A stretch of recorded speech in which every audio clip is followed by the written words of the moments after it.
एक बार एक प्रसिद्ध महात्मा के पास एक व्यक्ति आता है और कहता है, महात्मन, मुझे आपसे एक प्रश्न पूछना है।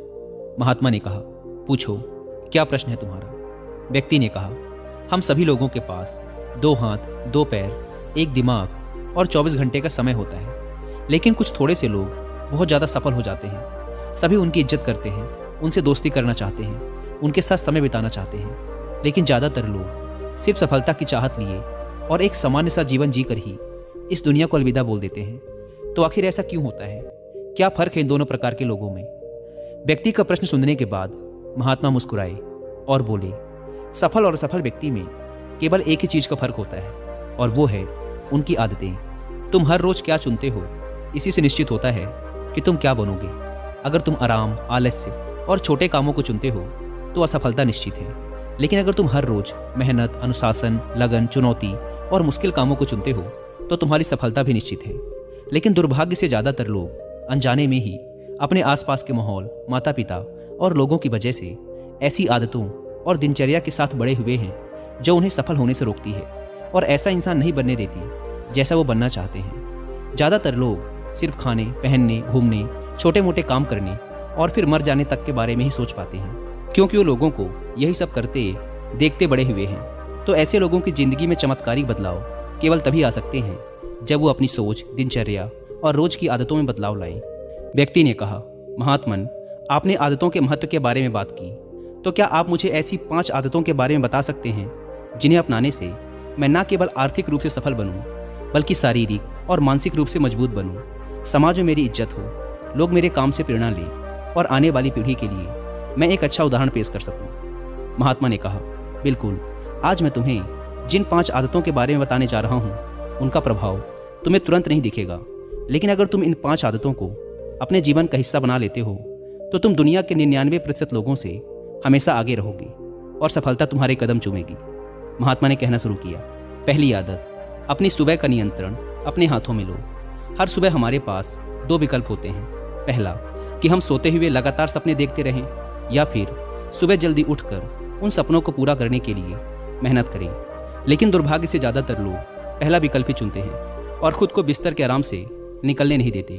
और जब ये देर से सोकर उठते हैं, उसके बाद भी अपना सुबह का बचा हुआ समय फालतू के कामों जैसे इधर उधर घूमना या बैठकर दोस्तों या घर वालों के साथ गप्पे मारने में निकाल देते हैं। और ये एक असफल व शिकायत करने वाले व्यक्ति की पहली निशानी है। लेकिन अगर तुम सफल होना चाहते हो तो सुबह जल्दी उठकर पहले 2 घंटे खुद पर लगाओ। कम से कम 20 मिनट एकांत में पैदल घूमने के लिए जाओ। ऐसा करना तुम्हारे दिमाग में नए और सकारात्मक विचारों को जगह देगा। उसके बाद 20 मिनट का ध्यान करो। यह तुम्हें दिन भर शांत और प्रसन्नचित्त रखेगा। कम से कम 30 मिनट रोज व्यायाम करो। इससे तुम्हारा शरीर ताकतवर और ऊर्जावान बनेगा। यह तुम्हारे आत्मविश्वास को बढ़ाता है। रोज सुबह 15 मिनट सूर्य की रोशनी शरीर पर पड़ने दो। ऐसा करना तुम्हें निरोगी रखने के साथ साथ तुम्हारी निराशा भरी मानसिकता को कम कर तुम्हारे अंदर आशा और उम्मीद बढ़ाता है। रोज सुबह कम से कम 30 मिनट से 1 घंटे का समय उस काम के बारे में पढ़ने या सीखने में लगाओ जिस क्षेत्र में तुम सफल होना चाहते हो। रोज सुबह के 1 घंटे का यह अभ्यास तुम्हें उसी क्षेत्र में काम कर रहे अन्य लोगों से बहुत आगे लाकर खड़ा कर देगा। सुबह के 5 घंटे सबसे ज़्यादा ऊर्जावान होते हैं, इसीलिए इस समय किसी दूसरे के हाथ मत आओ। सुबह के इस समय को खुद को बेहतर बनाने और अपने लक्ष्यों को पूरा करने में लगाओ। दिन के सबसे मुश्किल काम को सुबह सुबह ही खत्म करने की आदत डालो। ये आदत तुम्हें चिंता मुक्त और मन को हल्का रखेगी। अपने सुबह के कुछ घंटे सफल बनाओ और ये तुम्हें सफल बना देंगे। लेकिन दोस्तों, सुबह जल्दी उठकर इन आदतों को अपनाना इतना आसान नहीं है। इसके लिए पहले हमें अपना माइंडसेट डेवलप करना पड़ेगा। और सुबह जल्दी उठने के लिए आपके माइंडसेट को डेवलप करने में आपकी हेल्प करेंगी 2 बुक, जिसमें से पहली बुक का नाम है द मिरेकल मॉर्निंग और दूसरी बुक है द 5 AM क्लब। ये दोनों ही बुक्स हमें सिखाती हैं कि दुनिया के सबसे सफल लोगों का मॉर्निंग रूटीन कैसा होता है और कैसे हम भी इस रूटीन को अपनाकर अपने जीवन में चमत्कारिक बदलाव ला सकते हैं। लेकिन अगर आपके पास इन दोनों ही बुक्स को पढ़ने का टाइम नहीं है तो अब आप हिंदी में इनकी बुक समरी भी सुन सकते हैं कुकू FM ऐप पर। कुकू FM, जो कि इंडिया का सबसे बड़ा ऑडियो बुक प्लेटफॉर्म है, उसके पूरे साल भर का सब्सक्रिप्शन पड़ता है 399 रुपीज़ का। लेकिन अगर आप WI50 कूपन कोड अप्लाई करते हैं तो पहले 250 लोगों के लिए यह प्राइस घटकर हो जाएगा सिर्फ 199 रुपीज़ का, वो भी पूरे साल भर के लिए। ऐप महात्मा ने कहा, दूसरी आदत, हर किसी के लिए हर समय उपस्थित रहना बंद करो। अगर तुम हर किसी के लिए आसानी से उपलब्ध हो जाते हो तो इसका मतलब है कि तुम्हारे जीवन में कोई बड़ा लक्ष्य नहीं है। ऐसा करके तुम लोगों की नज़रों में अपना मूल्य खो देते हो। लोग तुम्हें गंभीरता से नहीं लेते। इसीलिए ऐसे इंसान को अपना समय देना बंद करो जो तुम्हारी इज्जत नहीं करता और तुम्हें फालतू इंसान समझता है। ध्यान रखो, अगर हर इंसान अपनी मर्जी के अनुसार तुम्हारे समय का उपयोग कर रहा है और तुम सभी के लिए आसानी से उपलब्ध हो तो तुम कभी भी एक प्रभावशाली व्यक्ति नहीं बन सकते। तुम्हारी इस कमी की वजह से लोग तुम्हारी अच्छाइयों पर भी ध्यान नहीं देंगे और तुम्हें हल्के मिलेंगे। लेकिन इसकी जगह अगर तुम समझदारी के साथ अपने समय का सही उपयोग करके अपने लक्ष्य की तरफ बढ़ते रहोगे तो लोग तुम्हारी इज्जत भी करेंगे और तुमसे प्रेरणा भी लेंगे। ध्यान रखो, सूरज की अनुपस्थिति में ही लोग उसकी कीमत को जान पाते हैं। जितने लंबे समय तक बरसात के बादल रहेंगे उतनी ही ज़्यादा लोगों के अंदर सूरज को देखने की चाहत बढ़ेगी।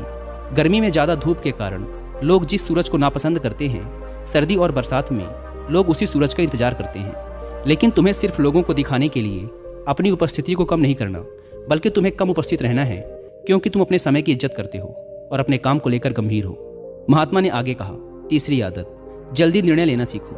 कमजोर विचारों वाले लोग हर निर्णय को लेने में समय लगाते हैं, लेकिन जो उच्च प्रदर्शन करने वाले लोग होते हैं वो जल्दी निर्णय करते हैं और काम पे लग जाते हैं। जल्दी निर्णय लेने वाला इंसान देर से निर्णय लेने वाले इंसान से हमेशा आगे रहता है, क्योंकि देर से निर्णय लेने वाला इंसान जब तक सोचेगा और हर संभावित विकल्प के बारे में विचार करेगा तब तक एक निर्णायक व्यक्ति निर्णय लेकर काम भी शुरू कर चुका होगा और ज़रूरत पड़ने पर खुद को या अपनी योजना को बदल भी चुका होगा।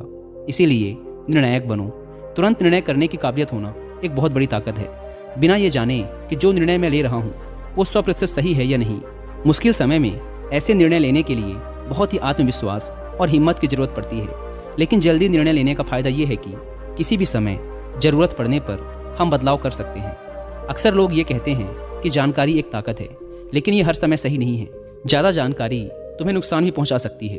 अगर तुम अपना बहुत ज़्यादा समय जानकारी इकट्ठा करने, सोचने और योजना बनाने में लगा रहे हो तो इसका मतलब है कि तुम सबसे कम समय उस काम को करने में लगाने वाले हो। इसीलिए किसी भी काम के बारे में ज़्यादा जानकारी इकट्ठा करने की ज़रूरत नहीं है। कुछ समय लेकर ठीक से सोच लो, लेकिन जब एक बार निर्णय ले लिया तो उसी के साथ चिपके रहो जब तक कि उसे बदलना बहुत ही ज़रूरी न हो जाए। जल्दी लिया गया अधूरा निर्णय भी उस सही निर्णय से ज़्यादा सही है जो समय निकलने के बाद लिया गया है। रोज़मर्रा के ज़्यादातर निर्णय उससे भी कम समय में लिए जा सकते हैं जितना समय हम उन्हें देते हैं। जल्दी निर्णय लेना सीखने का केवल एक ही तरीका है कि जितने हो सकें उतने ज़्यादा निर्णय लो और उनसे सीखो, ना कि सिर्फ जानकारी लेते रहो और सोच विचार कर खुद को एक समझदार व्यक्ति बनने का इंतजार करते रहो। चौथी आदत, सही त्याग करना सीखो। तुम चाहो या ना चाहो तुम्हें हमेशा किसी न किसी चीज़ का त्याग करना ही पड़ेगा। अगर तुम अपने लक्ष्य के लिए त्याग नहीं करते तो तुम्हें अपने लक्ष्य का त्याग करना पड़ेगा। जब तुम अपना समय बर्बाद कर रहे होते हो तब भी तुम अपने संभावित सुनहरे भविष्य का त्याग कर रहे होते हो। इसीलिए तुम्हें सही चीज़ को छोड़ना आना चाहिए। अगर तुम्हें सफल होना है तो कई बार तुम्हें अपने मित्रों का त्याग करना पड़ेगा जो तुम्हें पीछे खींचते हैं। तुम्हें कुछ समय के लिए अपने आराम, पसंदीदा खाने, घर और रिश्तेदारों का भी त्याग करना पड़ सकता है। लेकिन यह त्याग हर समय आसान नहीं होता। खासकर जब तुम जवान होते हो तो तुम्हें लगता है कि मैं अपने आराम और खुशी को क्यों छोड़ूं। लेकिन सच्चाई यही है कि तुम्हें अपने आज के आराम और खुशी से आगे कुछ नहीं मिलने वाला सिवाय दुख और पश्चाताप के। लेकिन इसका मतलब ये नहीं है कि तुम्हें हमेशा ही त्याग करना पड़ेगा और तुम्हारा पूरा जीवन निराश हो जाएगा। ये त्याग सिर्फ कुछ समय के लिए है, लेकिन एक बार जब तुम सफल हो जाओगे तो तुम्हें उतने त्याग नहीं करने पड़ेंगे जितने तुम्हें आज करने पड़ रहे हैं। लेकिन समस्या ये है कि ज़्यादातर लोगों को तुरंत ही खुशी और सफलता चाहिए, जो उन्हें आज छोटे मोटे त्याग करने से भी रोकती है। लेकिन त्याग का दूसरा पहलू ये भी है कि एक इंसान के रूप में तुम अपने सर्वोच्च क्षमता तक पहुंच सकते हो और वो सब कुछ हासिल कर सकते हो जिसके तुम सपने देखते हो। इसीलिए सही चीज़ों का त्याग करना सीखो। महात्मा ने आगे कहा, पांचवी आदत, अनुशासित रहो। जितनी भी बातें अभी तक मैंने बताई हैं वो सब बेमतलब हैं अगर तुम्हारे अंदर अनुशासन नहीं है तो। हर इंसान अनुशासन के महत्व को जानता तो है, लेकिन वो फिर भी अनुशासित नहीं रह पाता। अनुशासन की बातें करना और इसे जीवन में उतारना दो बिल्कुल अलग चीज़ें हैं। लेकिन एक अनुशासित जीवन जीना इतना मुश्किल भी नहीं है जितना यह लगता है। अगर तुम खुद के प्रति ईमानदार हो तो यह बहुत आसान है। तुम हर रोज़ वह काम करना शुरू कर दो जो तुम्हें लगता है कि तुम्हें करना चाहिए, फिर चाहे तुम्हारा वो करने का मन कर रहा हो या ना कर रहा हो। शुरुआत अपने बिस्तर से करो। सुबह जैसे ही नींद खुले आलसियों की तरह पड़े रहने की बजाय तुरंत बिस्तर छोड़ दो। कसरत करो, स्नान करो, ध्यान करो, फिर अपने सबसे ज़रूरी काम करो। अनुशासन हमें हमारे लक्ष्य की ओर केंद्रित रखता है, हमारा खुद पर नियंत्रण बढ़ता है हम विपरीत परिस्थिति में भी खुद को शांत रख सकते हैं। अनुशासन एक धागे की तरह होता है, जितनी बार लपेटोगे उतना मजबूत होता चला जाएगा। अनुशासन की कमी हमारे आत्मविश्वास को भी कमज़ोर बनाती है, और कमज़ोर आत्मविश्वास के साथ कोई भी इंसान अपना सर्वश्रेष्ठ नहीं कर सकता। इसीलिए अपने अंदर की कमजोरियों के खिलाफ लड़ते हुए रोज़ अपने अनुशासन को मजबूत करते चले जाओ, क्योंकि अनुशासन के द्वारा ही दूसरी अन्य आदतों का अपनी सफलता के लिए उपयोग किया जा सकता है। दोस्तों, उम्मीद है कि वीडियो पसंद आई होगी, और जाने से पहले एक बार फिर याद दिला दूं कि कुकू एफएम पर the miracle morning and the 5 AM club book की हिंदी में बुक समरी सुनना ना भूलें।